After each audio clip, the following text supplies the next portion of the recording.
Okay, so hello, Nancy. Welcoming you Hi. here to the podcast. It is an Hi. absolute honor to have you here today, and thank you so much for a wanting to show up, but also actually showing up. It's a Sunday on the day of recording. I know you have a really busy life, like myself. You live in London. And like myself, you always have so much going on. So I just want to really extend a heartfelt thank you on behalf of myself and the wider community who will be listening. We appreciate you so much. So thank you so much, Nancy. And yeah, I want to start out by asking a really random question, but I couldn't help it. So, what's up with the post-it notes behind you? I have decided that 2025 is the year where I stop being avoidant. Yes. Oh my God. Oh my God. That is so deep. That resonates so much. Okay, tell me Yeah. more. Yeah. I think 2024 was like the harsh reality of me waking up that I don't want to say I am because that makes it sound like it's in my identity. And I don't believe in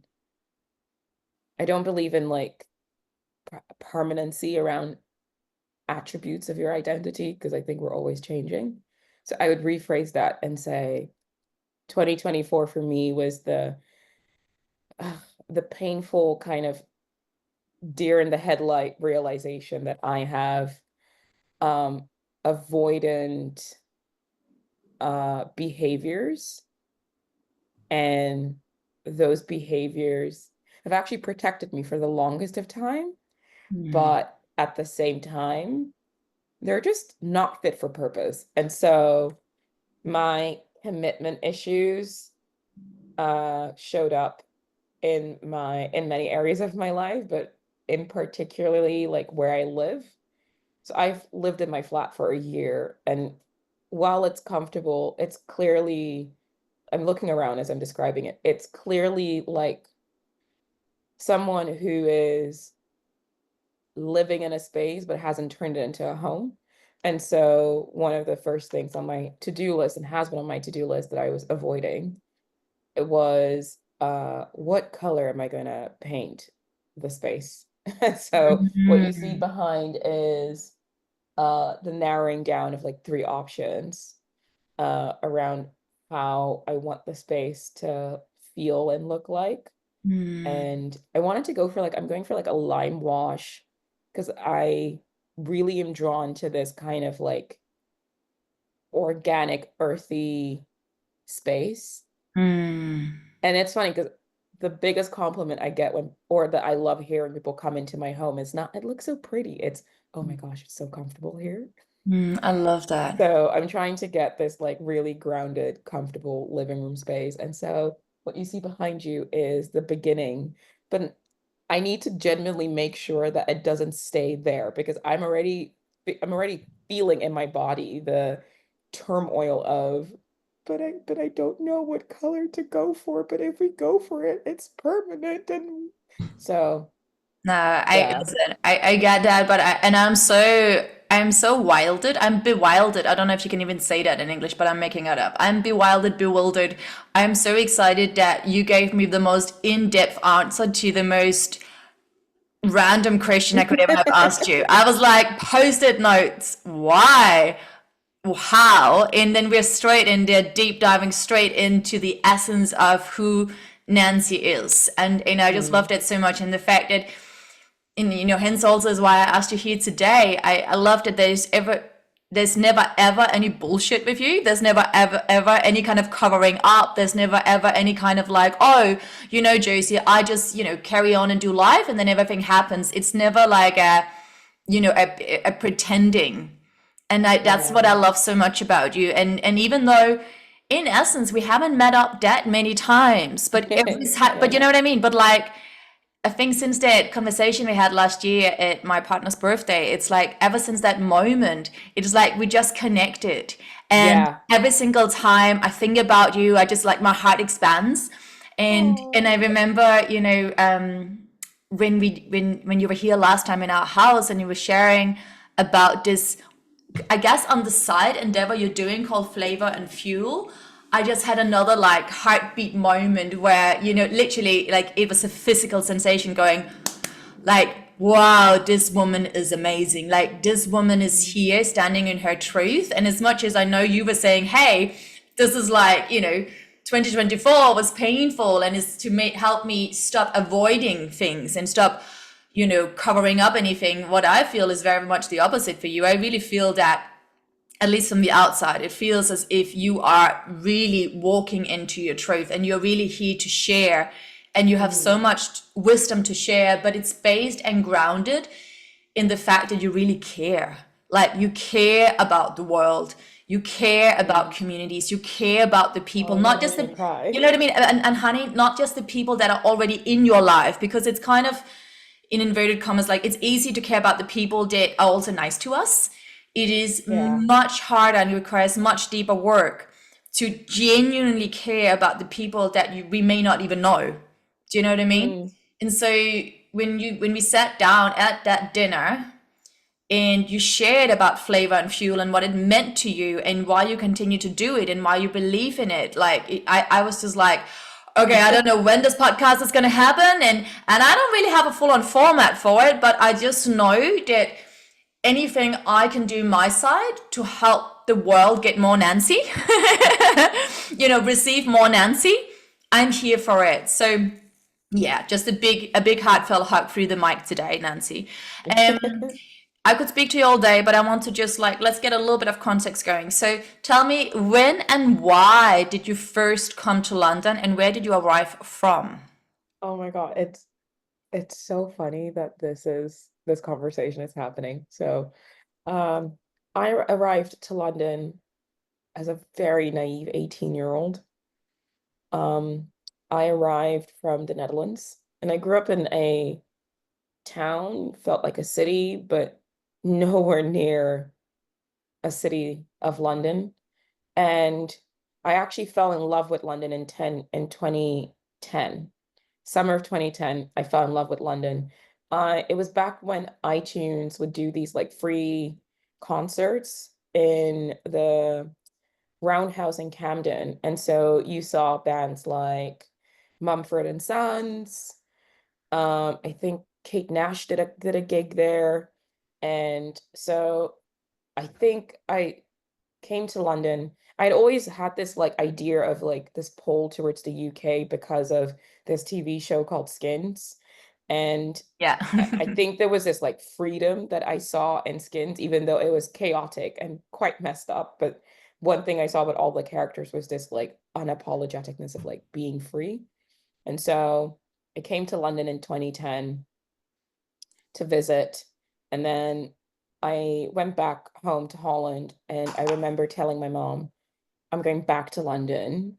I've scouted out some universities. I'm staying at my cousin's and I need money for a ticket. And she was like, use some of your allowance. And I'm like, you and I both know I don't have an allowance. And she was like, okay, fair.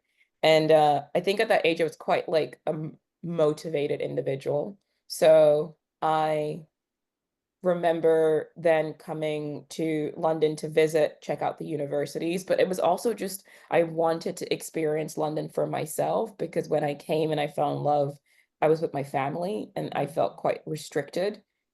And Yeah. so when I came a few months later to really suss out is what I felt back then still prominent. Right. And I actually vividly remember, so at this point I am 17. Yeah. I know I said I was 18, but it was 18 when I moved to London. But I was Mm-hmm. 17 when I came by myself just to Mm-hmm. suss Yeah. out if this city was for me. And Mm-hmm. I remember this was back before gentrification around Southeast London, Elephant and Castle. But I was Mm-hmm. on my way from Elephant and Castle into central London, and I had this black notebook where I would jot down all of my thoughts. And I remember having a coffee and then kind of like writing these poems and these like thoughts. And so I I love remember that. them being on the train back from the Eurostar back to the Netherlands. And I was like, I'm definitely moving back. And I think so. I moved here when I was 18. I moved in on the 17th of September, 2011. Wow. Remember that day really, really well. And that became the very painful baptism into London life, but also the naivety of how I saw the world really started to burst and crack. Yeah. And so I came here to study, but I studied computer science. And when people meet me, they're like, what? I'm like, I get it. I had this 007 plan of I'm going to come to London because I was really drawn to the creative scene, but my parents won't let me study art. My art teacher back home was like, you need to go and study art. And I'm like, I know, but I come from an immigrant family. They're not going to allow me. Yeah. And so I think my focus was to get to London no Hmm. matter how. And then I Mm. found a course, computer science. I definitely lied my way through it because I remember the dean messaging me or emailing me back then because I went through clearing, which is a process of you don't get any of your preferences, but you can go and apply to the universities that still have space. Yeah. And so this dean emailed me to double confirm, just to let you know this is a computer science degree, and we work with things like Java. And I was like, yeah, I know Java. But when he said Java, I thought of JavaScript, the thing, that Java symbol when A your hundred computer percent. reboots. That's what I thought when you said it. I was like, yeah, yeah, I'm with you. So I'm like, yeah, I know it. Mhm. I work with Photoshop and blah, blah, blah. And so I was 18. I arrived in London. Um, And I remember the first tutoring or lesson I had at university was we are going to build a computer game writing Java code. And I was like, wait, You're like, what? fuck. And that was the first of many fuck moments. And so, yeah, I came here when I was 18, very, yeah, very naive to what the world looked like, but I knew really clearly I wanted to live in London. That was like super, super crystal clear for me in Right. a way that I can't like explain. But I resonate with this so much, and it's hearing your story now again. I'm like, oh my God, again, like another point that connects us. Because I came here when I was 16 by myself, Mm, and I similar to you. Now that I know you're also double satch like myself, double Sagittarius, right? I'm like, oh my God, here we go again. Because came here at 16, and I had completely the same feeling as you. Because I actually wrote it down. You said London to me represented unapologetically freedom, right? Like just mm, complete and utter freedom. And the fact that you had mentioned like you had been over here with your parents, with your family, but you had kind of felt restricted. So you wanted to go mm, back to make sure that actually how would it be without them here? And also mm. before trying to put all the wheels in motion to actually, come over fully. And Yeah. again, so like the Sagittarius, that whole like longing for freedom, like unrestricted freedom, even if to others this might look like madness. It's like, here I am. And yeah, and then and coming over here at such a young age, and um sorry, my thing is like, are you doing audio music? I don't know if you can see it on your Zoom thing. So sorry Mm-mm. everyone for stopping my flow here. Okay, hopefully it's all good. I'm just gonna skip that to the side. Okay, but yeah, coming over here at such a young age, and you're right, completely naive, but also not only because you came here so young as did I, but also it's like, thank God we did. Thank God you didn't know more. Thank God I didn't know more, because if I had known what was to come in those I would first few never have years, I'd come. be like, no way! Like, no thanks, universe! Thanks for the chance, no thanks. It's a great pass for me, right? And I think it's just so symbolic of life. And it's so easy because I do the same at times. Like, sometimes I look back and I'm like, oh my God, like I was so, like, I've got green eyes, but I was like, I was so blue eyed, as we say in Danish. And that means like complete naive, like just kind of trusting that everything always works out. But at the same time, if we hadn't been that way, we would never have come. And Mm, and I think it's like going back to that thing again, like you just knew this place was for you. You felt, this place was calling you in the same way it was calling me in. yeah. And, similar to me, like it's not like like at the time I wasn't in touch with my dad, but I was in touch with my mom very much. I was living in her house. And it's not like she was like, yeah, off you go, darling, you know, adios. Of course you can go to London by yourself at 16. Um, but I think even her, and the same thing with your mom, because you also mentioned your mom, like even your mom and my mom, like on a deeper level than what any rational minds can really kind of comprehend or make sense of. They knew, because otherwise they wouldn't have supported you and they wouldn't have supported me either. Do you know what I'm saying? So it's like when something is calling you in, it's like not only do you follow the call, but the world around you starts to mend and mirror that. Yeah, And absolutely. right, when it's so heartfelt, and the same way that, again, you know, we can sit here and we can talk about all the things you did on paper, which, you know, for certain people is exciting, but that's not really why we're here today. I really want to just, which is already happening, the magic is already happening because it's you. I really just want to get across to people this thing of like, if you're doing something solely from your heart, and yeah, you're going to get crushed at times over and over and over again. But if your why is fueling you, if your heart is drawing you, if you can't, if you can't not do it, then it's the right thing for you. It's interesting you're saying that because I guess maybe as people are listening and they're like, oh, I hear people talk a lot about having the why. Mm. Um, I would say my why was really clear, but my God, did my heart break many times on that path. Because I arrived when I was 18, and my parents weren't like the UK system. We just didn't understand how that really worked in terms of paying for accommodation. Yeah. So what people didn't realize that if you are a foreign student coming in, whether you're from the European Union or you are of like an other country or like an other kind of part of the world, you have to pay your rent for 1 year upfront. And so that added back up to, I think, about 32,000 pounds. Wow. And my parents just didn't have that. Of course And not. but I remember that we only, because we made an assumption that, and I say we because all of us, including me, we made an assumption, get Nancy to London. She's got an accommodation. They've emailed me the room and everything. So I was like, okay, I'm going to get the experience. The only scary thing is that I'm not going to be with my mom and my siblings anymore for the foreseeable future. Yeah. And so that was like the big scary thing that I had to try and climatize. But I thought I also have some friends from, from my high school who are moving here. So there are pockets of like familiarity Mm. around this big scary city that I'm like, okay, I'll be fine. Mm. But when we landed on the 17th of September, I remember driving to Barbican where we checked into my accommodation. And at that accommodation, they said, "Oh, we've actually given your room to someone else." Oh my God. And I was like, Explain." And they're like, "You need to pay for either 6 months up front or a year up front." And my dad was like, uh, now I know why they tried taking first about 16,000 pounds out of my account, and they tried taking 30,000+ pounds out of my account. Mm.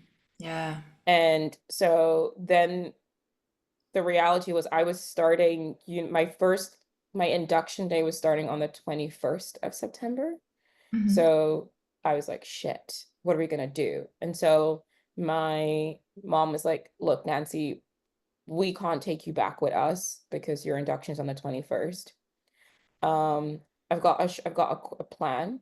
And I was like, okay, fine. It's like, so we were gonna stay, my mom and dad were gonna stay at my aunt's place for the night and then drive back home the next day while Wow. I was unpacking at Mm. my accommodation. So she said, come stay with us at your aunt's place. Mm. I had never met this woman before, but I knew that she was my mom's half brother's wife. Okay, got you. And so I was like, okay, sure, it's fine. It'll be fine. There's nothing wrong, right? We go to the university the next day, and they said, oh, so in the policy is that you have to pay for the year up front or 6 months. And I was like, okay, what are my options? Because clearly I can't do that. And then they were like, if you were a domestic student, so you're from the UK or you've lived here at least a year or two before the university began, so we can show that you are a resident, then you could apply for a bursary or like a loan or like a student loan to cover your living cost. And I'm like, well, I'm not there. And they're like, well, there's very little we can do, so you're gonna have to rent privately. And all of these moments, that's what I'm saying, like of showing how unprepared I was for this path that felt so clear in my soul. Mm-hmm. And so I guess long story cut short is my parents had to go back. And so my parents went back, and I 2 weeks later found myself homeless because aunt my aunt and I clashed over expectations Mm-hmm. of me living with her, because I thought I could have some of my friends over who were visiting. And Mm-hmm. I was like, but I have my room, I'm happy to pay rent, I'm getting a job. Like, and I don't know. I think maybe in hindsight, I was a stranger to her. But in my mind, I was like, here's this grown adult, like surely they couldn't Yeah. accommodate two Yeah. other teenage girls coming over to visit me, because Yeah. I was so longing for home Yeah. because of how fucked up the situation was that I arrived of Of I won't get course. into dorms. Yeah. And so I remember that was a day 2 weeks after my parents left, that she kicked me out of her house. And so there I am, uh, in October, and I had just moved in September, in October, being homeless. And when I say homeless, I literally just would go to the library after school. And luckily, I made some friends through like some kind of like student organized events. I say friends, people who liked me and I liked them. And I'm still like, one of them is my best friends, is my best friend right now. Um, but I would go to the university library, and I remember then texting people on my BlackBerry being like, hey, can I sleep on your sofa? And that became my life for 9 months. So Woo! my 9 months of London living was one of immense amount of like chaos. I think in that period, I had moments of like maybe having like a bed for a few weeks and months, but that also showed me how a lot of landlords in London will abuse people in vulnerable positions. And let's just say, yeah, it was 9 months of hell until one day I'm walking down the street on Holloway and I'm crying because I'm like, is this how my London chapter ends? Mm-hmm. And I remember walking and people might be like, oh, but why didn't you just get a job? Well, I didn't realize that you need an address to get a national insurance number, and you need a national insurance number to get a tax code, Mm-hmm. and you need that to be able to get a job unless you work Black. Mm-hmm. And as an 18-year-old, not only am I trying to understand how to adult and take care of myself, but I'm understanding a foreign system, trying to understand a culture that I wasn't raised in, being very Dutch. As much as they say it's across the pond, culturally we're quite different, I would Mm-hmm. say. Oh, completely. So it's like, so I remember them walking up the street on Holloway Road, just crying, being like, how the fuck is this happening? Mm. Like 9 months later, I'm so tired. And that's when I walked into Ginger Lettings, which was and I think it's still open, but it's a letting agency. And I said, look, this is my budget. What can you do? Because I'm tired and I just want to have a good night's sleep because I haven't had one in 9 months. And that's when he was like, let me show you this one property up on Holloway on Camden Road. It's a two-bed flat. You can convert the living room, so if you can find two other people. And I remember being like, okay, so he showed me the place and I'm just like crying. And I'm like, please don't let it out to anyone else. I'll be back in like a few days. And he Mm. said, look, put your details. I'll try and put it on hold for you. And that's when I then remember I went onto Spare Room, put an ad on, found a girl who was like desperately looking for a place because she was on benefits. And so she was struggling to find a place. And then I found one of my dear friends from university. She was like, I also need a place because I'm tired of being an au pair. And that's how I then had my first home in London. But I'm sharing this particular part of the story because while the why was really clear for me, the path was just filled with disappointment, taken advantage of, heartbreaking in many different ways, romantically, because you're so vulnerable. So every relationship that you then go into, you're like, oh my God, maybe they'll save me from this horrible, like, place of my life where I don't have a place to live. And so for anyone who's listening, it's not to kind of invoke pity, but it's to share that you're not alone in whatever kind of like dire situation you find yourself in. Um, like there is a light at the end of the tunnel, as cheesy as it is. I definitely didn't feel that way when I think I was then 18 going on to 19. And they're also, I mean, there's so much here. I'm trying to really like close my, like my hand is literally in front of my mouth because you know me, I get so excited and I talk so much and I'm like, stop talking, Josie. Oh, it's so potent in just again, I didn't know that about your story, Nancy. I did not know that. Mm, Again, I can resonate on so many levels. I did have a house though when I moved over here, and although I was only there for 2 months, because it turns out because I was 16, so I was placed in a family home, but it turned out the family was falling apart. They were going through a divorce, a really oh terrible no. divorce. So after 2 months of realizing that, I was on the bus and I started talking to someone who was in the third year of my dance school, and there was these two Japanese girls that they couldn't really speak English. I couldn't really speak anything in Japanese, but somehow I sourced out that they were looking for a flatmate. And I just said, I'll take it. I didn't speak to my parents. I didn't speak to anyone. I hadn't even spoken to the family. I was just like, I'm moving tomorrow. Like, because what I was experiencing, as much as, it absolutely, of course, I had a bed. It was not as bad as what you were going through. Mm, But at the same time, I'm an empath, like being in a house with a mom and a dad and the three kids that are, everyone is so highly stressed. I could not literally, like, I was getting sick. So I yeah. moved out also kind of in the middle of the night, like, told the family, didn't tell anyone else. Yeah. I moved in with these Japanese girls. And I think, I don't want to take the time talking about my own story, but the overall theme, which really resonates with yours, is this sense of being alone. I don't Mm, know whether or not you actually ended up telling your parents that you did not have a home, but I told my family very little, absolutely bare minimum about what was actually going on for me because, yeah. coming over here had been such a big deal, right? Like, at Yeah. 16, my mom for the first 2 months was like, you are absolutely not leaving, not only moving away from home, but moving away from your country. Like, no. And so it had been such a, like, when she finally came in one morning and she was like, Josie, I know you want to be a dancer. I know this is your dream. You know, who am I to stop you from making that happen, right? And so she had given me, I felt like I'd won the lottery. And then if I was going to call her up, I knew she would just get me right back to Denmark and kind of lock me up almost, right? Like I was like, if I share what's actually going on for me, there's no way on earth that's just going to allow me to stay over here.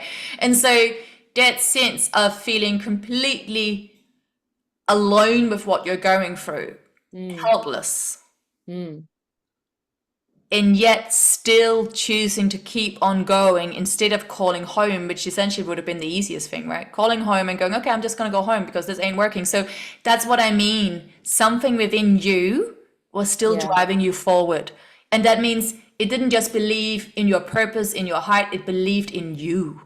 Mm, Do you see what I'm saying? Like, yeah, and absolutely. and that's what I mean with like, if you know your why, it's not just something like a cliche or like shiny. Like, it's really like, if it's in your heart, it will keep on speaking to you, and it Mm, basically won't shut up. Shut up. no, it's very loud. It's really loud, right? And at times, again, like, I'm not saying giving up, but letting go of that dream would have been the easiest thing, right? But then it's like it's also a thing of Absolutely. like if we, and even reaching the points you mentioned, reaching the points I mentioned, reaching the points, the experiences I had. Um, yeah, very intense stories. But coming back to you, so, okay, so Mm.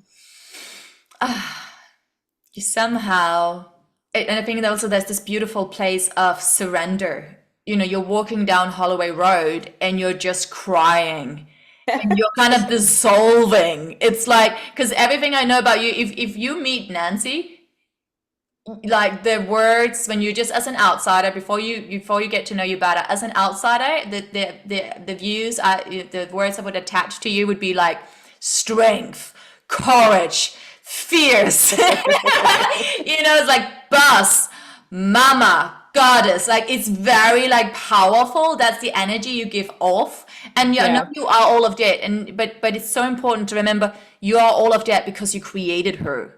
You know, Mm, she mm. grew from those experiences. Like, Yeah. literally like a phoenix rising from the ashes, right? And that's why I'm so grateful that you shared the story, but also that I'm so sorry you had to go through that. No one should ever have to go through that, but there is so much potency, so much medicine in everything you've shared. And again, you're walking down that Holloway Road, you're crying your heart out. And finally, for me, it sounded like there was a space of surrendering because up until that point, and I know you didn't share it, but reading between the lines, what I was sensing is you were very much in your own, on your own, living on people's couches. It wasn't like openly like, hey, university, I'm homeless. Who can help me, right? Yeah. Yeah. It Right. was So very much it like, was hidden. It yeah. was hidden. And of course it was the same way that when I was 16 over here and all this crazy stuff was going on, I hid everything. From the outside, I looked like I was super happy. I had left the Royal Danish Ballet. I was this ballerina. It was all happening. And inside, I was crumbling, like literally just barely holding it together. Um, Yeah. and so my point is, when you finally decided to go into that letting agent and you were crying in front of him, Yeah. that in that moment, that's when you let the world see you. You let the world see you with all that you were at that moment in time because you had reached the max point, right? You had reached that end point of surrendering to whatever was Yeah. going to come next, you know? Yeah. And Yeah. it's so amazing, like in life, right? Like it's that thing, like, so there's something in our heart and we work for it and we work so hard and yet very often the turning point, the help comes in, the resources appear when we finally are kind of like fully naked and just like, hey, I'm here. Like this is me with all of me and it ain't pretty, Yeah. Yeah. Yeah. And right? um, it's very, I think in that moment, Mm. I was really not, I couldn't think of a plan. Mm. Wow. And I'm a very logical, head first person. And so my my relationship to my emotional world is something that is only recently evolving. Mm. So if I look through the lens of where I am now, back at that person who was 18 going to 19, and I think at that point I was actually like, yeah, because I'd been here 9 months, so I think it was past my birthday, so I must have just turned 19, was someone who is so headstrong. And it got her to where she had to be. It got her to London being so headstrong and so logical. But Mm. I couldn't think my way through this. And that was the moment of I don't even remember. I'm not gonna sit here and be like, I knew that I could walk into a letting agency. I literally was just walking and just crying and feeling so sorry. And I was just accepting that I was in so much pain and accepting I just didn't know what to do. And I don't remember walking into the agency. All I remember is being in the agency and crying in front of this big giant man and just being like, I need a place to stay and I am tired. And so I think that was like just like a profound moment of just like surrendering to surrendering and accepting that this is how I feel about my situation. Whereas prior to that, I kept saying, yeah, I'm fine. That's it, right? I'm fine. Right. I'm fine. And I was like, actually, no, I'm not fine. No, but that's it exactly. And it's like reaching that point where there is no more masking, because masking is impossible, because you're all, ultimately you were just too exhausted. Do you know what I mean? And it's Yeah. like, right? Yeah, it was the truth, right? You were too exhausted. Like, if you have you ever done a sweat lodge? No, what's that? Okay, so sweat lodge is like a Mayan ritual. It's like an Hmm. ancient ritual. So the Mexican people, they build these kind of little huts, and they build a fire outside, and they take the big rocks from the fire inside the little hut, and then they pour water on these really burning rocks. So you have this intense steam bath essentially, but it's crazy hot. As in, so Hmm. it's not just like, oh, we go to a sauna, we have a bit of a steam at the gym. Like it's insanely hot. So Hmm. it becomes a ritual, and you stay in there and you chant and you sing songs and whatever, whatever. But my reason for sharing that is you reach a point of no more pretending. And so, especially people, it's the first time they go there. Like some people, I'm not saying that, oh, great, you should go to do this thing because you think you're going to die and then like it all comes out. But kind of like as a human being, most of us are brought up in a society that does not nourish and encourage for the true us to be expressed, right? And so Yeah. Yeah. and so I think that, so then these experiences that we go through, like your experience, part of your soul decided to go through that journey, so you would finally reach a point of no more pretending. The Does that make story of sense? my life. Right? Well, okay, there we go. Okay. But similar to me, right? So many things in my life, and again, it's only within the last few years that I've really started to dive into the importance of sharing with others that things aren't easy and things aren't glamorous, and the importance of, like, I cry publicly. I will also be angry publicly. It might not be pretty, but this is part of the human experience. This is all of us. All of our emotions are not only valid, but they serve a purpose. And Mm. so with that sweat lodge experience, for instance, this is one tool, one bridge, one avenue that a lot of people that normally live in a modern day society, where it feels as if we feel so much, but we don't know where to put it. We don't know how to express it. We don't even know how to name it. And Yeah. then being in that experience of all those people, and it's like it got so hot. And the first time I bring people in, because I've run quite a few events like that, Hmm. people are always like, some of the people love it, and then there are people that are having very intense experiences, bless them. But we always reach a point where there's no more tension in the body. You surrender to the heat. You surrender and accept what is going on. Yeah. And you Yeah. finally, because we always do like a sharing, you finally just share whatever is going on in your life, and you can share as much or as little as you want. Maybe it's just my heart is grieving. For some people, that's the biggest thing to share ever, right? Because they don't feel safe fully sharing what's going on for them. So just going back to your thing of like whatever took place that day, thank God it did. And thank God, because otherwise you and I would not be here. Yeah. London would not have has the Nancy to have as much Nancy as it has so far. And I'm just gonna fast forward us a little bit into more where we're at today. So, Yeah.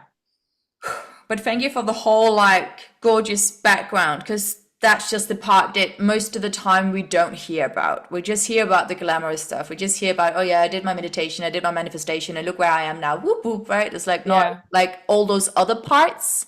And also, even with where I am now, there's still Mm. all those other parts. And this is good. Healing is not from low point to middle point to peak. Yeah. Healing is a spiral, right? Like it keeps coming back around. And every time you're like, fuck, that theme is back. Yeah, but this time a little more refined. And it's okay. Yeah. We learn a And little you more. have a bit more experience as well the next time it comes back around. So you don't Yes. have to be that afraid for it. At least that's what I tell myself. No, I listen, I'm so with you. I keep going like, well, I didn't die last time, so Oh, gorgeousness. Okay, so tell me, sweetheart. So tell me, I want to bring in the practical aspect as well. So Yeah. what happened work-wise, but not all the way back from 18th, just because I'm also thinking of timing and stuff. So Yeah. just work-wise, what are you doing? Let's say, what are you doing in your life today, work-wise? Yeah. And how do you manage? How do you choose to add flavor and fuel into that category and into that? How do you weave it into that tapestry? Okay. Wow. So I have been in the tech startup world since 2012. Yeah. And so that was, I guess, this addictiveness of like you have an idea, you execute it, you test it out, people want it, people pay for it. Oh my gosh, we can grow a business out of it. And that led me into building like tech products. Then eventually I built a career of what it means to grow so grow, scale tech businesses, but also maturing tech products. And because I chose this very somewhat unpredictable, volatile space of startups to go into, I got made redundant like 4 times back to back in a space of like 12 months. Oh my God. And this is actually quite recently. So to answer the question, what I'm doing now is I, in the heat of like surrendering to my emotions, I wrote a massive script on my LinkedIn saying, I'm usually quiet, but I don't know what to do. I've been made redundant. I have experienced this over a period of 12 months. And I these are my skill sets. And if there's anyone who you know that could benefit from my strengths, please let me know. And I was so nervous, I hit send. And this was in 2023 when that happened. Wow. That was my final redundancy. And I remember hitting send, and my heart was so taken back by the amount of reshares, people commenting just for a wide, like, to reach their network, people tagging, people being like, hey, do you know anyone? And so eventually I got a job in the regulator civil servant world. And I've been doing that for a year now, but that wouldn't have happened if I hadn't surrendered to the fuck, I don't know what to do. Um, and the smallest thing I could do was just to let people know about my situation. And I think I quickly learned that everyone wants to be part of a success story, Mm, and you'll be very surprised how many people would like to be part of yours. And mm, so I found a job. I've been in this company for over a year now. Um, it's been a up and hill battle with regards to stability because I came on board as a contractor. And as a contractor, it's a bit of a feast and famine life because when you work in public sector, you're very budget sensitive, or your role is very budget sensitive, i.e., if the government tomorrow decides we're not going to spend money in this area, unfortunately, you get knocked on and like knocked off by that. And because you're a contractor, you don't have as much protection if you were a permanent employee who has things like the trade union protecting you. wow. And so luckily, when it got to the point of like the new government changes last year's of 2024, part of the like my avoidance of like what am I doing, like what's going on, was a case of my job is on at risk of being made redundant again. But this time around, I think I knew from what I'd learned before, which is let people know about your situation, as awkward as it feels. So I started letting people know in the organization about my situation. And so I managed to now, as a result of that, I saw a job I loved and went for. And so I'm now at this company as a product manager for a year. And it's basically about building products that helps the British public stay safe when it comes to getting like prime healthcare. So it's still in a regulator space, but you're basically building these products to help that end goal. And then I think because I was starting to build that stability for myself, I was able to feed this part of me that requires expression. And Mm, so Flavor and Fuel came about in a time where in 2023 I had started playing around with, I fall back in love with food. Um, Yes. and Oh, tell us about that. Fell I, back in love with food. Had you fallen out of love? Tell me a little bit about that. I, so Mm-hmm. I went through a breakup like most people do. But this breakup, I think, was filled with betrayal or and dishonesty. Mm. And it wasn't the case about the relationship ending because things end, and my rational brain, while difficult, can comprehend that. But it was more the dishonesty and level of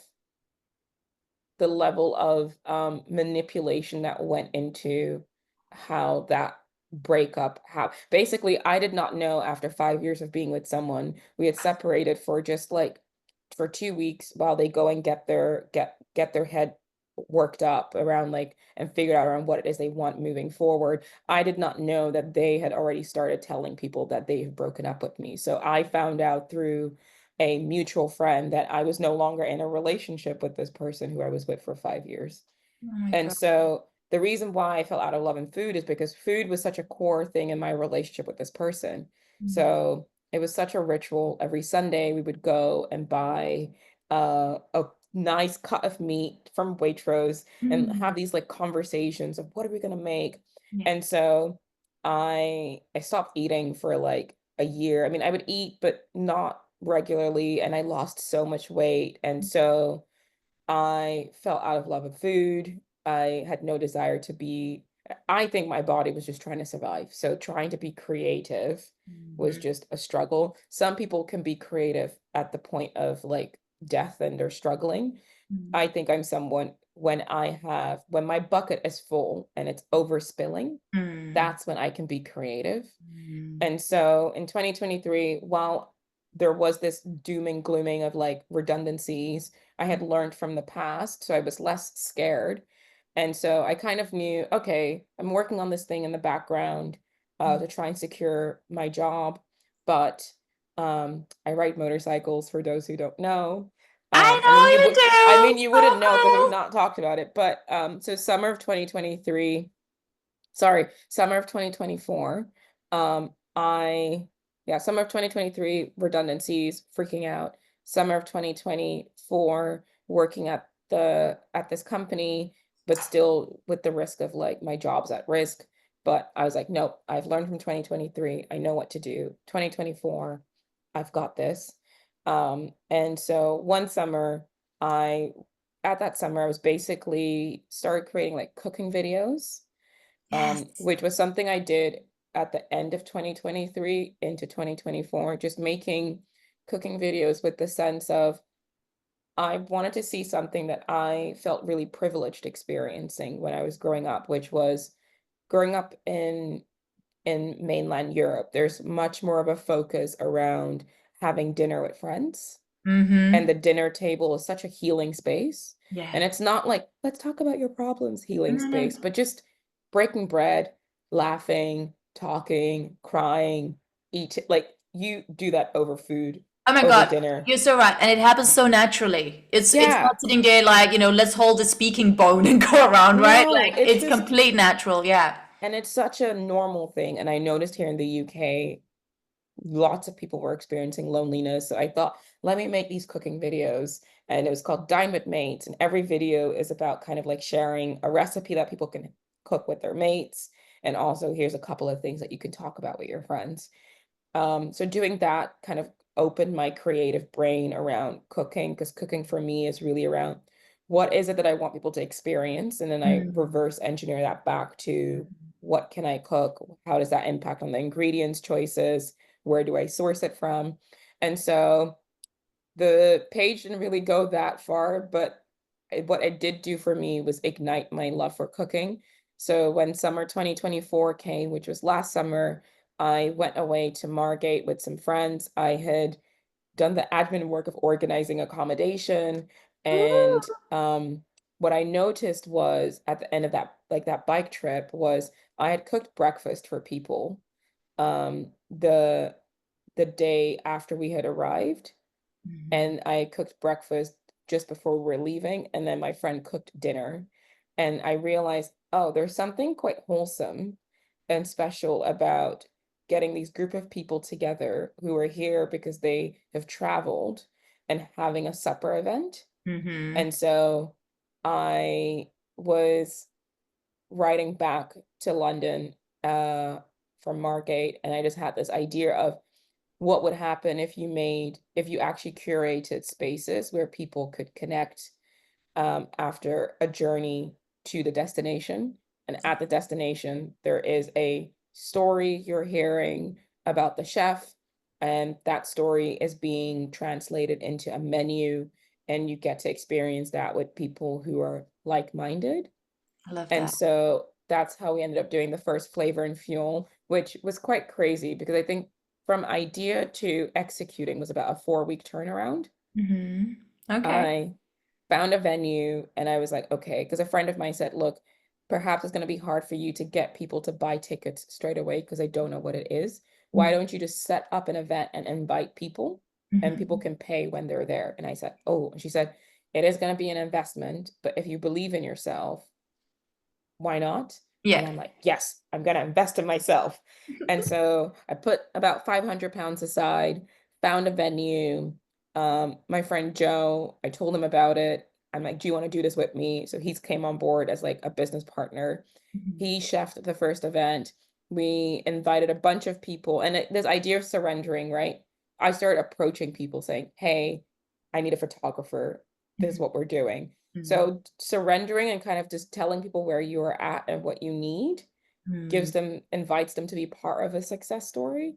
100%. So on the first one, we found a photographer. Um, there is an agency called Hesia, started up by these two lovely ladies who were like, yep, we're gonna come and help you.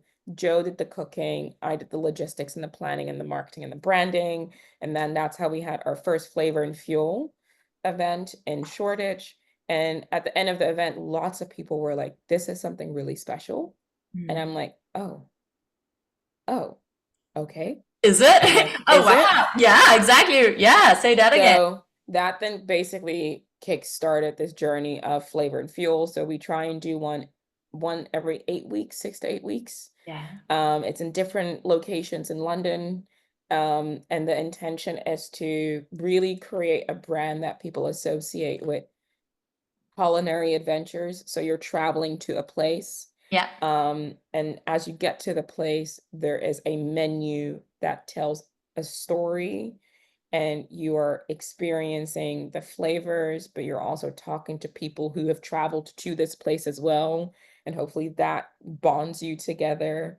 Um, and yeah, I've got some really big dreams for 2025. Um, and in terms of how I balance the two things together by being, again, surrendering. I realized last year when we did the last one in December, which I chefed, I was Oh, like, wow. I'm burnt out. I can't do this. This is not, no, I'm not doing this. And Mhm. so I sat down with one of my friends, and she's a great HR leader. And she was like, I'm going to teach you how to actually design a team. And Yeah. I'm like, okay, because I can't do this. If I do this again, I will burn out. And I Mm. don't want to burn out because if I burn out, this business, Flavor and Fuel, will burn out. Mm. And in the process of kind of designing what are the key areas of the business that need to be successful for Mm. Flavor and Fuel to be successful, I realized that I had 5 areas, and it was making the food great, getting people excited about the brand, when people come, that they feel a sense of, ooh, this place is really cool. So the experience physically. Mm. And then the other area was around making sure people have a good time, and that's the hosting element. Mm. And then the last area was around making sure that there is ways that this can make money. Yeah, of And course. when I broke it down to these 5 areas, I realized I need to find people who can own each of these areas. Yeah. And that became the beginning of this awesome team that has now been curated around Flavor and Fuel. Everyone has a clear area that they own with a clear outcome that they're trying to Mm-hmm. um, turn into a green light. And so in terms of like how I'm balancing it with my daytime job is having a team and giving them lots of clarity around the area they own, because I realized and accepted I don't want to do everything. I can't do everything because I will burn out. And so that's really how I'm managing it, and just also having some really clear goals for this year, which I'm really excited about. But I think there's just like you can have it all, but not in the way you think. 100%, 100%. The road is never going to go from A to B to C.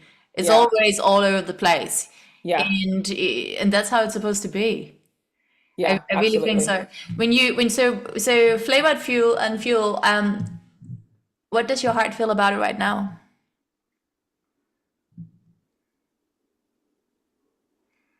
Mm, scared, but not scared as in like fearful, but mm, it's like I'm looking at a massive mountain Yeah. that I'm about to climb. Mm. Daunting. Mm. It's very daunting because there's two sides of flavor and fuel. There's the community side, which is these supper events. Mm-hmm. But I realized really quickly um, that the the art of business is trying to manage cost and profit, Yeah. or cost and revenue. Yeah. And the business model around a supper club Mm-hmm. makes it really hard to grow in the revenue area. Mm-hmm. There's a natural limit, and that glass ceiling, you will reach it really quickly. Mm. And so you have to think ahead of ahead of the time around what can you do to increase revenue. And so what I've decided to do for flavor and fuel is that we want to start doing corporate events, and that's Yeah. basically where we do brand activation. So we take a business like Crocs, Red Bull, and we Mm. turn their brand into a menu. Yeah, yeah, yeah. I So love it. the menu is the story of their business, but we'll look Right. into what does Red Bull look like as a starter. If we look at their values, what they've done, their history, what would that look like as a main?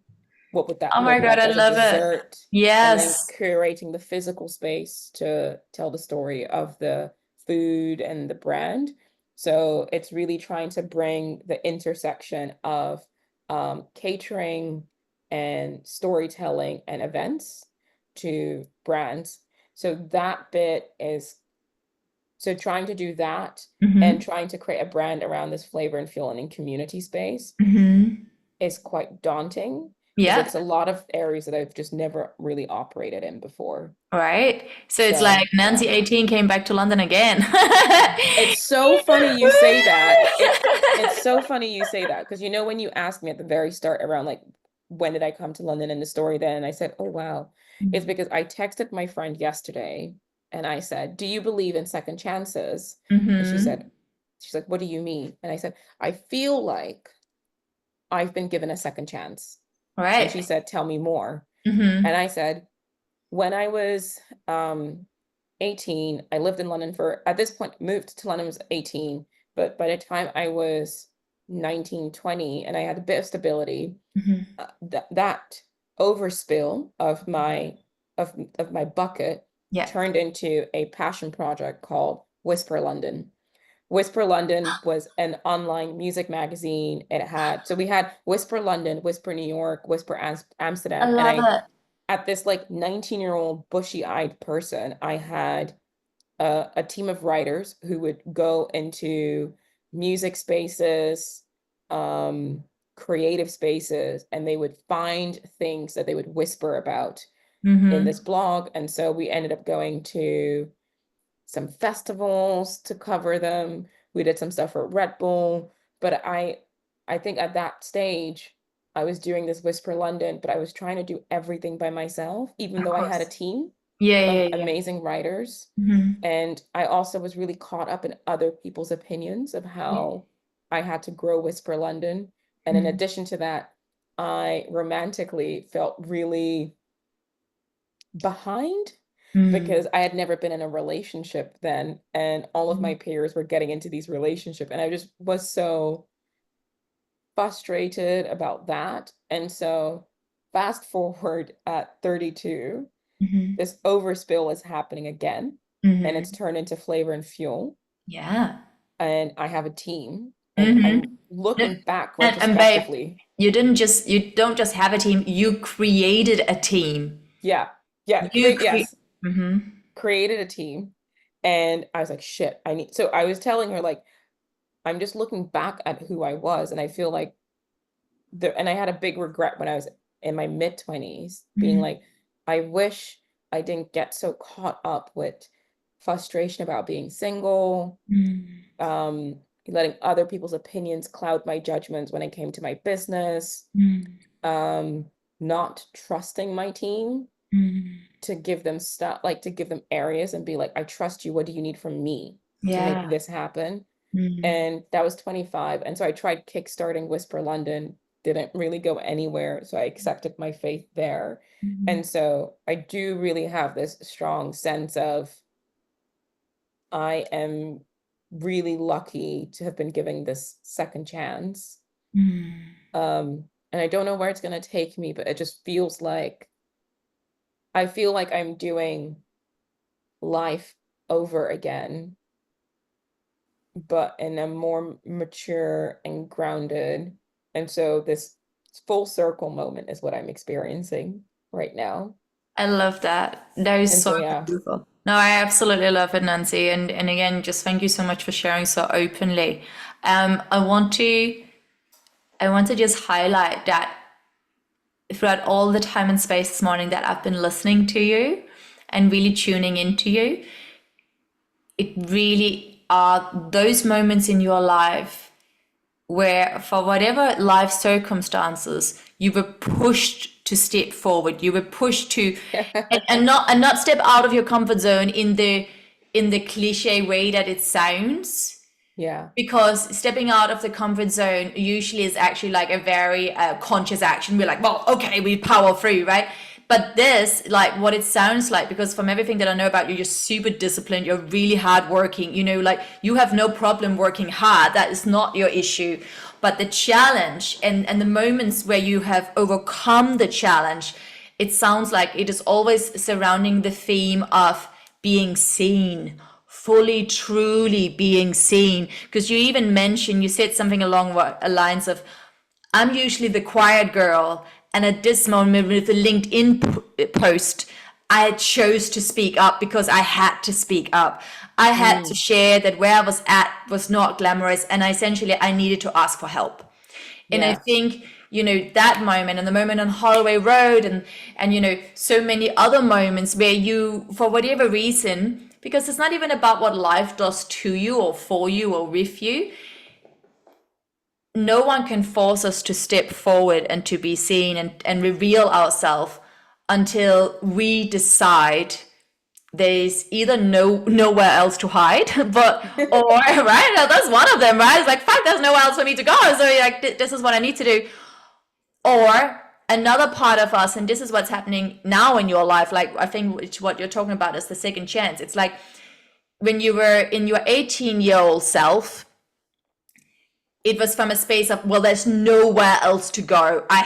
You know, like it's not even a question of, will I let this guy see me? Will I, like you said, you're describing the experience of your body took you into that, something took you into that letting agency. You don't even really remember physically going in there. Do you know what I mean? So it was yeah, like there was no other option. Whereas now, it's kind of similar theme is coming around in your life, only this time you know that it's safe for you to be seen. And you might not always love fully doing it. Like you said, you're like, I hit push and I was like, oh no, sending that yeah, LinkedIn post.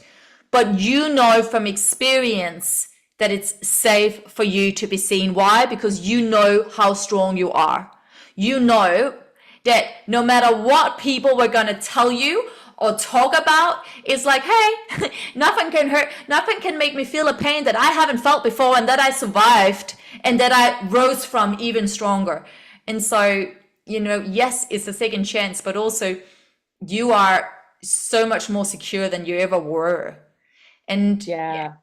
It's I just really wanted to send that across to you because it's really interesting again because it's also in my own life story. It's like again, if you look at my life from the outside, it could have looked extremely glamorous. You're like, oh, she came from the Royal Danish Ballet. She traveled all around the world as a model and as a dancer. She's lived in London for 24 years. Wow, she works really well as an energy healer. She's an author. She's this. She's that. And I'm like, yeah, but none of it came from just ease because just like Mhm. anyone else, not even what life did to me, but just like anyone else, the hardest, the enemy, the challenge was realizing that the enemy was not outside of me, it was me. It was Mm. me limiting me. It was me not letting myself be seen. It was me not asking for help. It was me not revealing me. And yes, just like your story, I grew up like that because I had to be like that. It was a coping mechanism that we all go through. And then, the maturity, the getting into your 30s, a lot of people hit their 30s, but with no time they haven't reflected on anything that took place in their life. Sorry, that sounds very judgy, but like, and sitting here with you today, I almost feel like you're talking about a different Nancy because you have done so much self-reflection. I almost was like, hey, I know you're Nancy's therapist. When is Nancy gonna come? Because like you are so conscious about what has moved you prior in life and what is currently moving you. And I to think I think there's something around, so this is so lame, but in the spirit of transparency, I use ChatGPT as a reflection tool. And so it embarrassingly knows a lot about my life. And I know for some people that might be scary, but I think I'm just one of those people like, look, I'm on this planet. I'm just going to use a tool. And so it knows quite a bit about my life. And I asked it to kind of like write down what it thought that I gained from all of my past relationships. mm, And the reason I bring this up is because there's something about one of my most recent relationships. yeah. It ended last year, but um, the thing that I took away, and I actually told them at the start of this year that my what I gained from being with them is the thing that really drew me to them. Mm, They showed up so unapologetically and they were so seen. mm, And to me, they were seen. Perhaps mm, there's stuff for them that they felt like they weren't seen in life. But mm. what I was able to kind of like a puzzle I got by having an experience with them was just this expression of being seen, because I think what kept me safe when Yeah, I was younger was to not be seen. yeah. And so it's so funny because when you look at like my three big signs, and it's like the Mhm, Sag sun, it's like it's all about kind of like being seen. mm, And that is my Achilles heel in mm, life, mm, is to not let my fear be so much that I start to not be seen, because I started to realize that the red flag I bring, mm, or the thing that makes me difficult to be in a relationship with, mm. is the the fact that I hide Yeah. who I am or Mm, how I feel in mm, situations where I should be doing the complete opposite. yeah.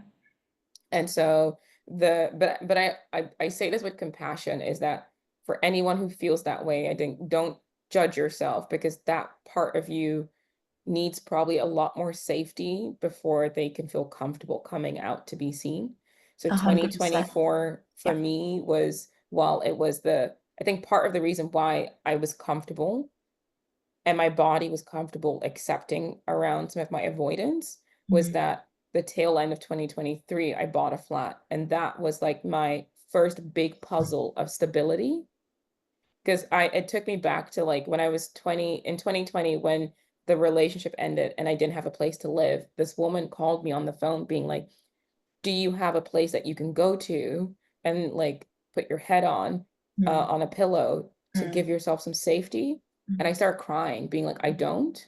mm, So I would say, if you are in a place where you are avoidant, Yeah.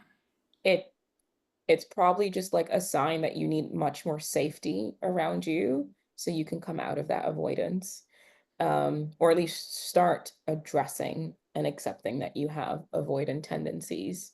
And that's something that I wanted to be compassionate about, because the world today, with all this attachment theory, it Mm. really villainized people who are avoidants or people who experience avoidant tendencies. And I think people fail to have compassion that that avoidant tendency is a result of being around such an unsafe environment. And so you just need a whole lot of safety to come out. And you're kind of like a slug in a shell or a snail in a shell. And the snail just needs its like shell rehatched so it can come out. And yeah, I just wanted to kind of like express that. And it's funny because I wanted to read out an extract from what I wrote Please. yesterday. Yes, do it. Um, so this was, it reads as following. It feels like I've been given the gift of time, a second chance, a stable job, a project with crazy opportunity, but it's different this time because, well, I'm different. A safe home, a reflective and inner and kind soul, a dog who keeps me company, solid friend and experiences. My uh and this, my child, don't look back. You did that the last time. Throw yourself into the unknown and into the future. And that was just like a random thing that came to my mind yesterday when I was kind of reflecting back on me coming back full circle and Mm. being like, actually coming back full circle, it does feel like a second chance. And maybe that's like the theme and the message for me that I wanted to kind of share uh with you, anyone who's listening. But yeah. Yeah. Oh my God, Nancy, I loved it so much. And it again, it just so deeply resonates. I was at a retreat above New York, well, in New York State, above New York City over the summer. And at the end of a 5 day healing your motherline ancestry energy healing experience, quite intense, beautiful, but intense. On the last day, we all picked an oracle card. And mine was this woman flying. She had leaped off a mountain and it said, leap, you go first, the universe will catch you. And I have that oracle card standing out in our entrance. So it's kind of like the first thing I see when I come home, and it's the last thing I see when I leave home. And it just feels so appropriate to share it at this moment in time, because exactly as you're saying, it's absolutely always about having compassion with ourselves and the world as a whole, about where we're at that moment in time. Because as you said, it's no one's fault, and especially not your own, that you have created the behaviors that you have.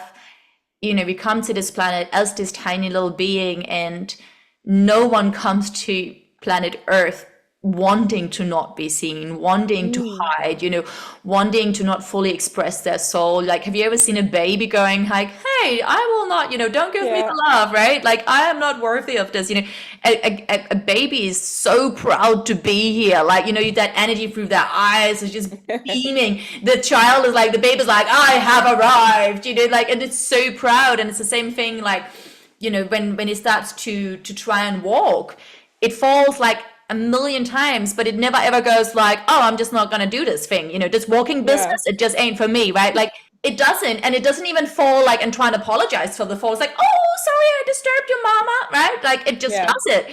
And then somewhere along the line, for whatever reason, well-meaning parents, family, teachers, but somewhere along the line between coming to this planet and then, leaving home at whatever age, we've all developed so many survival mechanisms, right? Mm.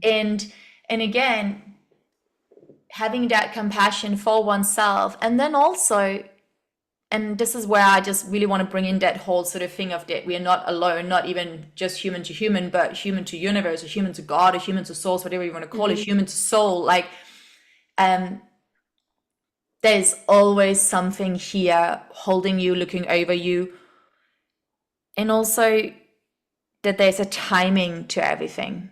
Oh, there's a timing to everything, you know?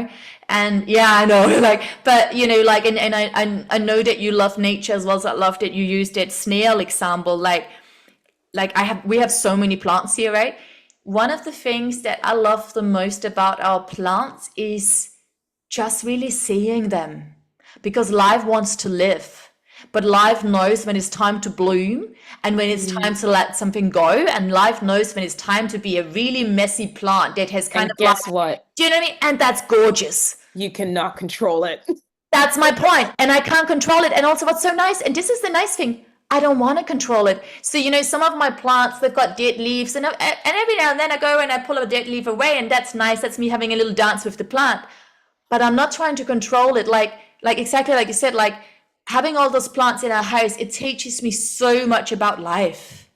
You know, using your words, my plant is unapologetically themselves, you know? They're like, I am messy, I am dirty, I am blooming, I am sprouting, I'm releasing, I'm dissolving, I'm healing. Like it's just doing its own thing. And but they're just there.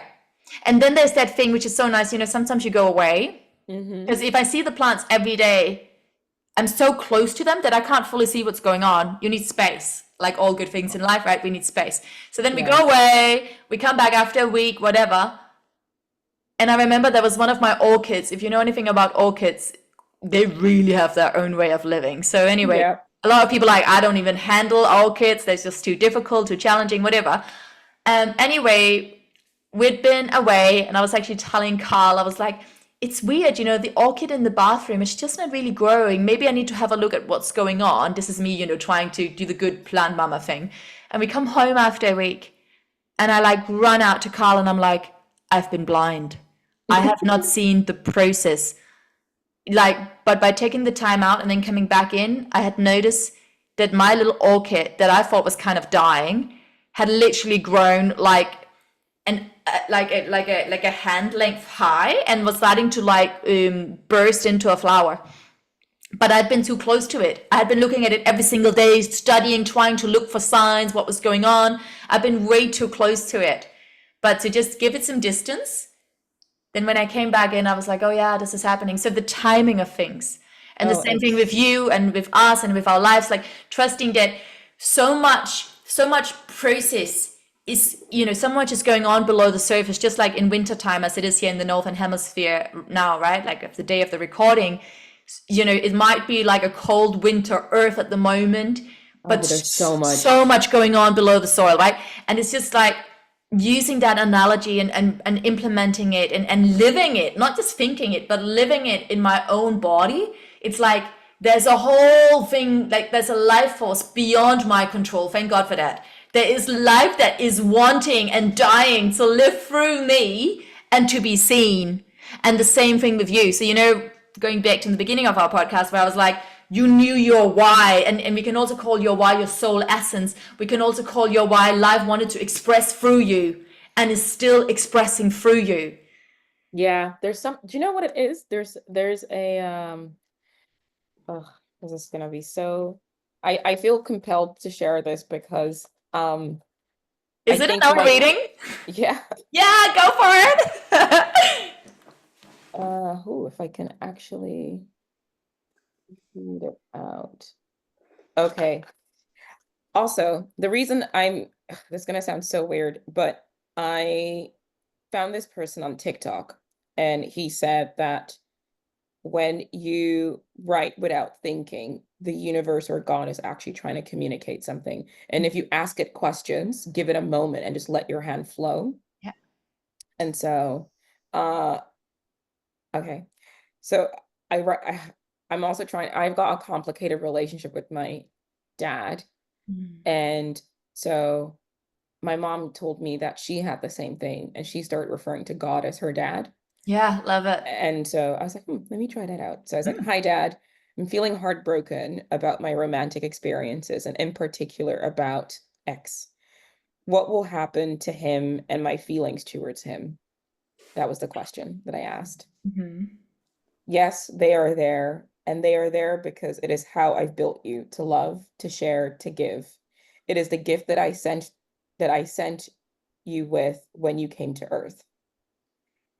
This was it this? You were a gift that I gave to this person. What they choose to do with that gift is up to them. Mm. Do not take it to heart when people don't want a gift. A gift can be accepted and it can be rejected, and it's no reflection of the gift giver. I need you to understand that as for the feelings you have, I need you to redirect it somewhere else in a place that is not centered around a person. And when the timing is right, the gift that I've given you, you'll be able to share it with someone else. And there's something around I love that that. essence of I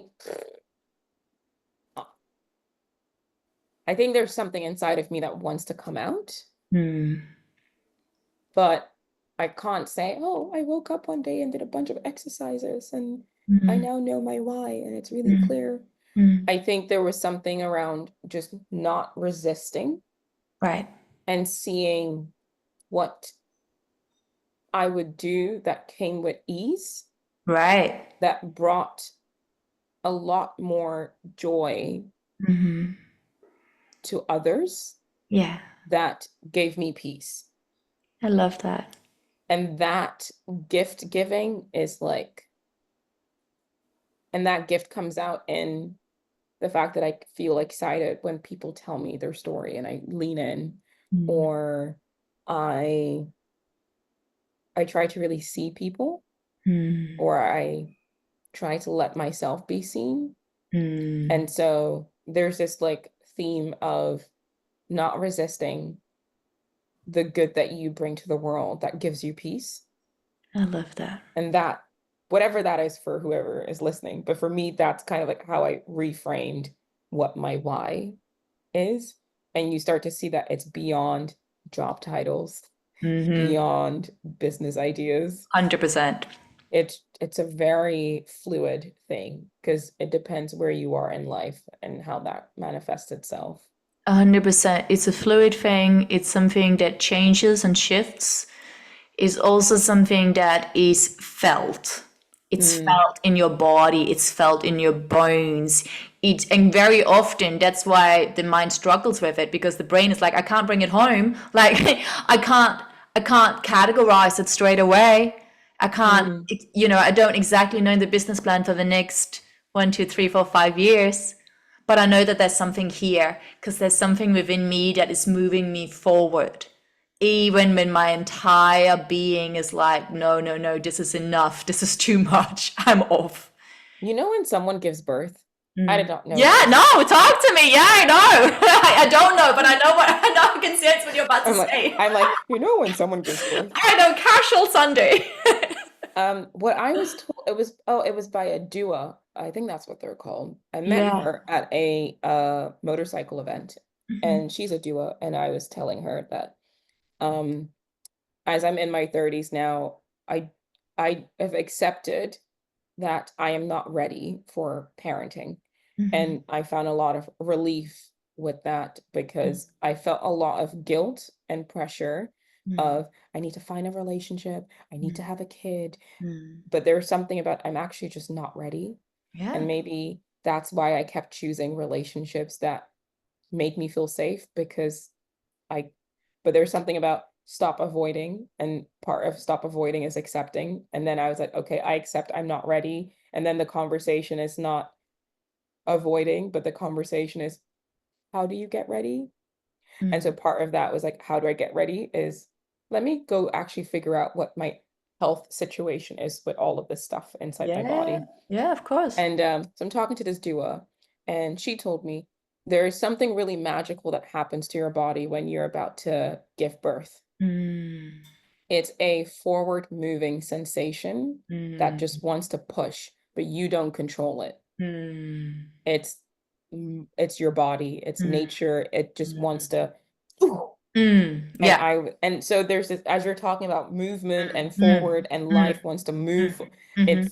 it's that came to my mind of, even if you think about how we came to this world, it's Mm. a forward moving explosive expression Oh, of 100%. And it's wild and it's untimid and it's untamable and it's uncontrollable, right? yeah. And it ain't pretty. No, no. I mean, I'm just like, I know people who are like, oh, I saw my partner give birth and I fell in love. And then I see the videos, not of the actual birth coming out, but I see the video of like outside and I see movies and Mhm. I'm like, Yeah. you thought that was attractive? And they're like, Right. I don't know what it is.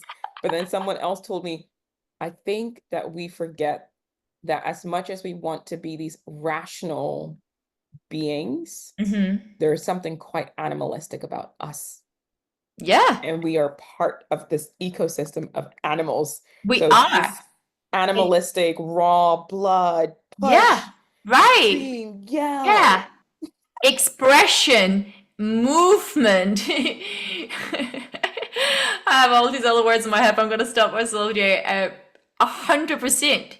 And actually, and again, just going back to the whole thing, which is like owning all that you are, standing with all that you are, sitting with all that you are, not trying to sort it out and make it pretty, but to feel it and hold space for all of it. Yeah. And then whatever it is, just the next step, whatever that feels for you, let that come through. For me, for instance, it was one of those things about this whole podcast thing. That's how this came to be. Mm. I knew I love to speak to other people. Like, I'm in love with human beings. Like, I'm literally just, I'm so mesmerized by what moves us, and what we're moved by and what holds us back, and all of, and the stories we tell ourselves, right? I find us absolutely fascinating. And at the same time, there was a part of my brain, because I'm also a very practical person, that was like, yeah, but how's that going to fit in and around everything else that I do? And, even when it came to, do I want to buy a microphone? Like, maybe I'll just keep it nice and easy because I'm not sure this is really me. Anyway, the day I bought the mic, it arrived and I was like, oh my God, I'm in love.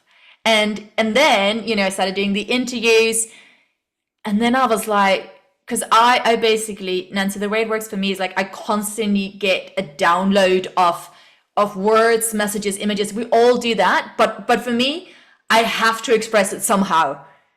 And I'm not like, I guess in this area, like I've lived my whole life expressing. For me, I don't actually care. Like, I hope it helps people because I know it helps some people, and then I will offend some people, and that's okay. I can't be 100% everyone's cup of tea, and it's okay.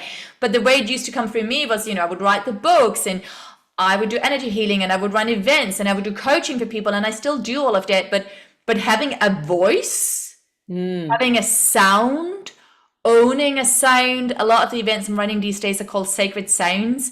And it's Mhm. not about singing. Sometimes it ends up being singing, but it's very much about just helping create. Well, I create a space where people feel safe enough to be heard, not just Mm. in terms of storytelling, but also their sound. Yeah. And so I'm just sharing just my own personal journey of like, I had this thing, and then rationally I was trying to go like to blog and be like, hey, why do you want to invest in this mic? Maybe you're not even gonna like it. And then all of a sudden I was like, I have such a voice and I have so much to express, and it has to go someplace. And so something, it's just, it can be something as simple as that, as small as that. I have a voice. I need to express something. Okay, you should do it through words. As a dancer, you should do it through the body. Now I have a Mm. mic. Like, whatever it is, and again, this is just me sharing with you, but also sharing to everyone else.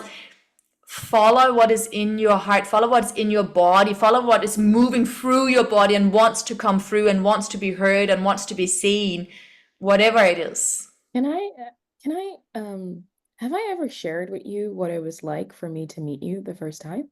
No. Share. Yeah. I remember, and what I'm about to say, I really say this with love, and it's really raw as well. And so I remember when I saw you, and it's a part of me that judges people who are expressive because it's something that I struggle with. I find Mm, it so scary. And I mm, remember watching you, and I was like, who the fuck is this person? Like right. Okay. they're so like, hi, because you were so like, oh, hi, you're Nancy. Oh my God, tell me. And I was like, wow.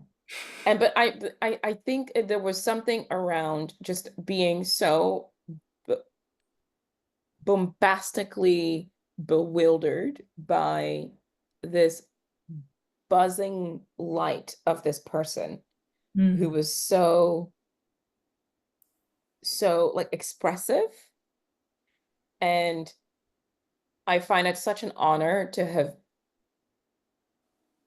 had deeper conversations with you afterwards, because I think that thing that I actually judged initially Mhm. became the gift that I received by connecting with you. And I'm so happy that I didn't let my ego and that judgment block connecting with you. And but it's also, I think it's just also who you are. From what I've Mhm. seen, is Mhm. that you'll knock the door down and be like, I'm connecting with you, whether you like it or not. And I'm like, babe, this is happening. I'm Unless you like, literally walk out that door, so I'm it's like, happening. fine, okay, I'm not walking out the door. I'm gonna sit here. Fine, okay. And but I just want to say thank you actually, because a lot of Carl's birthday was last year. Yeah. A lot of like the things that yeah, because I had recently bought my place. Mhm. Yeah. A Mm. lot of this like forward movement, Mm. some critical moments came off the back of you encouraging me to express, Mm. whether it was me being afraid to like put my spare room out on a certain price, to me needing to like, when I was going through the process of buying, Mm. to dealing with some romantic issues, like everything that you were encouraging me to do was come to a place of acceptance that I have needs and then Yes. express them. And I Yes. remember you would then follow up with me a few days later. So have you done it? And Yeah, I'd be like, I oh, wait. But I'm just really grateful, because I think all of those interactions were so profoundly, I did not know that that was happening for me. Like you gave the analogy of like we're in the winter hemisphere and there's a lot of stuff happening that just know. probably doesn't make sense, but it's underneath the frozen grass field, this bunch of stuff. That my frozen grass field was definitely like I there was frozen moments basically. Yeah. And the things happening underneath, I would say one of them is definitely us interacting, because you kind of like rubbed off your kind of need for expression to me, and it's something I'm still working on. um but I just felt like just expressing gratitude and saying thank you, and Yes. also just being like how like anyone like listening, I guess, is like people who you meet and you go, what the fuck, Yeah. those are the people that you probably want to like spend some time with, because you doing the what the fuck is has more to do with you than to do with the person who's opposite. And so my what the fuck was this like really kind of grumpy young part of me that has been forced to hide, to be Yeah. quiet. Mhm. And so she looks at the world and she goes, wait a minute, we're quiet. Why is that person not quiet? Why are Yeah. they loud? What's Mhm. going on? And Mhm. yeah, so I'm just really grateful. Wow, thank you so much for sharing that, Nancy. I really appreciate it. Thank you so, so much. And thank you so much for also being courageous today and coming on and being so honest. Like we keep talking about like, hey, you were kind of hiding. And then it's like you have done nothing but hide for the last, I think we've done going into like an hour and a half or something here. Like, this has been so, so, so special, Nancy. And I also want to share that the way that you compose your sentences, the way that you express your heart, it's so Mm. beautiful. Like Oh. it's just so poetic. It's so beautiful. Like Mm. it really speaks to my soul. Like it's so beautiful. I've been sitting here taking notes because there were things you said where I was like, "Ooh, I want to remember that." Like really, just like so beautiful. And I know that today the magic we created the stories that you shared, the really key moments that you kept sharing, where you were literally directing your experience of life and your message directly at the people who are going to be listening later on or watching this later on, is absolutely invaluable. Like, just so beautiful. I have a lot of wonderful people, a lot of wonderful people coming on as guests, and everyone brings their own thing, but I really feel like you took us deep into the waters of what it is like to be a human being, the beauty of it, the overwhelming chaos of it at times.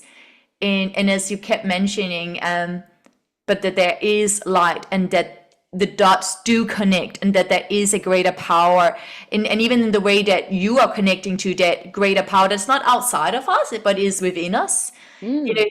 like, just so much potency here. So I think we're going to finish here because I could speak to you all night. I want to ask you one thing. Yeah. Normally I'm like, hey, what's your top tips for other women? But that's not it. Today it's going to be, Mm. what do you want to tell Nancy?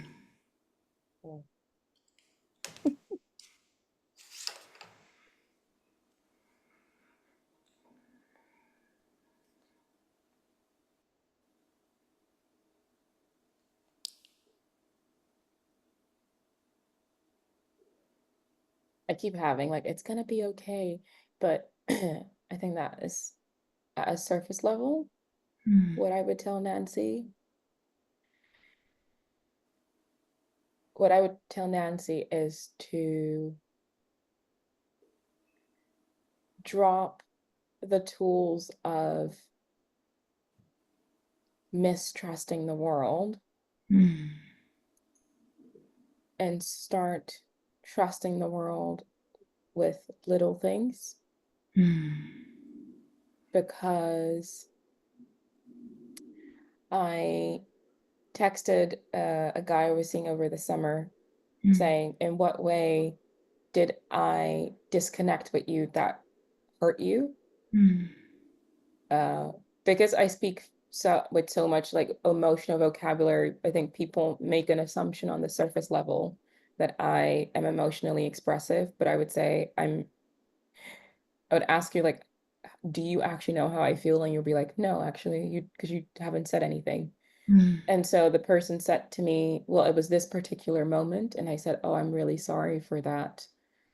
Um, because in the moment where I disconnected, what I really, because I was trying to create safety, but I don't realize that hiding creates disconnect, and that as much as it protects me, it hurts other people around me, and it robs me from like the deep, meaningful relationships I actually so desperately want. yeah. And so, yeah, I think that's like just tell her to like not forget that bit of moments where you want to hide, do Mm, the opposite and connect.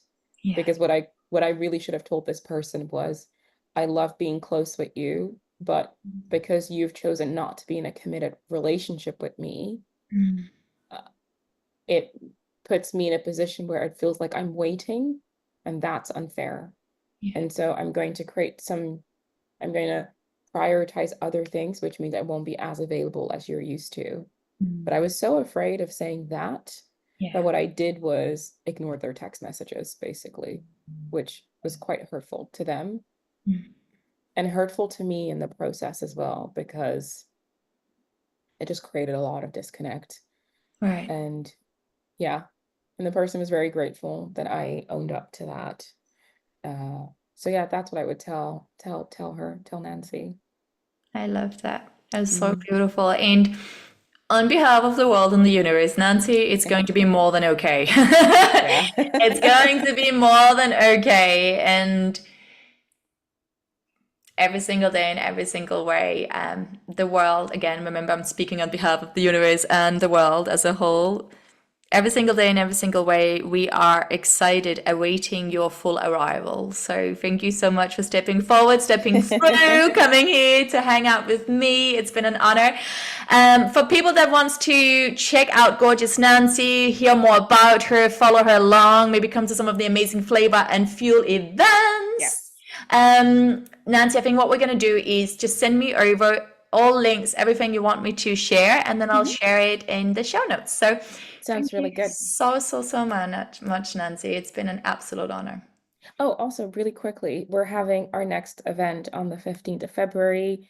It's an anti-Valentine's one, and the theme of the menu is around 6 lustful sins. Ooh, So yeah, if you're looking for thing that we might have some single people, but it's going to be in Hoxton. But yeah, there'll be more on the Instagram page, but I'll share the link with Josie. oh my God, I love that. So the 15th of February, a non-Valentine event. A quick question. What if you are in a relationship? Are you still Come. you still welcome? Yeah, no, come. Okay, Because mate. I think the event is basically really around at the core of the cheesy romance is everyone's just basically trying to get laid and get into and give into their lustful sexual Mm. desires. So we're just gonna help them along that way. Oh my God, I Uh, love that. I love that so so yeah. much. It's oh my God, that's so nice. And I have to just share this briefly before we wrap it up. It's so funny because I did this really deep meditation on New Year's, and it was a guided thing online, and it was like a 2 hour thing. And anyway, so we go into the meditation, and then he's like, and now what are you attracting into 2025? And then like my brain started like witnessing what was taking place, and then my ego started to judge what I was seeing, because I was like, I had all this sex and I had this money, and it was like Yes. it was just like full on sensual sensory expression, expansion, like literally, like you keep talking about abundance, like overspilling. And I was like, and then part of my ego was like, oh my God, Josie, you can't tell anyone about this. Yes, Obviously, no. but again, not hiding. I was like, so it's in my thing. I was like, I want more sex, I want more money, I want more wonderful relationships, I want more Oh, success. And I was like, anything that could be a taboo, I'm like, yes, I'm just gonna talk about it. well, then you'll love the So, 15th then. oh my God, we have to do the 15th. Okay, Carl and I are so dear. So thank you so Awesome. much, Nancy. Such a joy. Mwah. Thank you for having me. Thanks, gorgeous. Bye.